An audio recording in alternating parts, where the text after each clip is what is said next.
Hello students, so let's read this question. The question is, let P denotes the statement Ramesh listens to music. Q denotes the statement Ramesh is out of his village. R denotes the statement it is Sunday, and S denotes the statement it is Saturday. Then the statement Ramesh listens to music only if he is in his village and it is Sunday or Saturday can be expressed as which of the following options. Okay. सबसे पहले देखिए दिया हुआ है P है ना, तो ये जो स्टेटमेंट जो लिखी हुई है, Ramesh listens to music only if he is in his village and it is Sunday और Saturday, this can be rewritten as what, if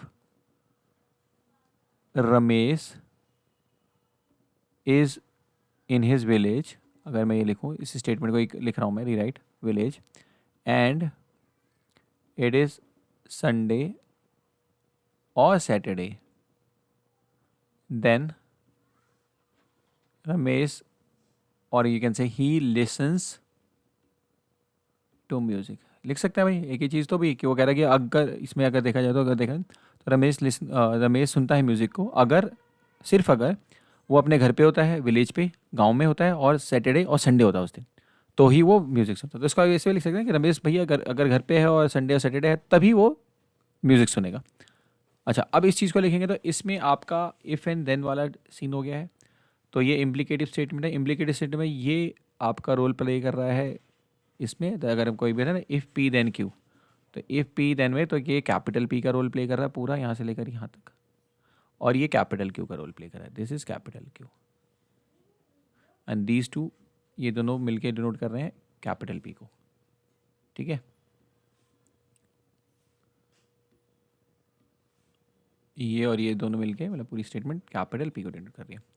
तो ये हो गया। तो अब इसको देखिए कैपिटल पी अगर देखा जाए तो कैपिटल पी यहाँ पे इक्वल टू, तो इसमें क्या है, Ramesh is in village, but Q क्या है, Ramesh is out of village, तो नेगेशन ऑफ क्यू लिखना पड़ेगा हमें। एंड को हम ऐसे लिखते हैं संडे और सैटरडे, तो वो हो जाएगा आर और एस। तो कैपिटल पी जो हमारी स्टेटमेंट मैंने यहाँ पे लिखी हुई है वो एक्चुअली इस फॉर्म में लिखी जा सकती है, और कैपिटल क्यू जो है वो इधर Ramesh listen to music, listen to music वाला स्मॉल पी है।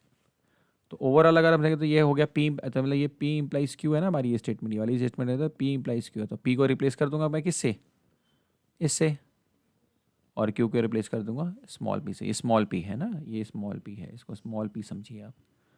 ठीक है, तो इसको हटा देते हैं, ये स्मॉल पी हो जाएगा हमारे यहाँ पे। तो अब रिप्लेस कर देते हैं, तो कैपिटल को जाता है negation of Q and R और एस इम्प्लाइज पी।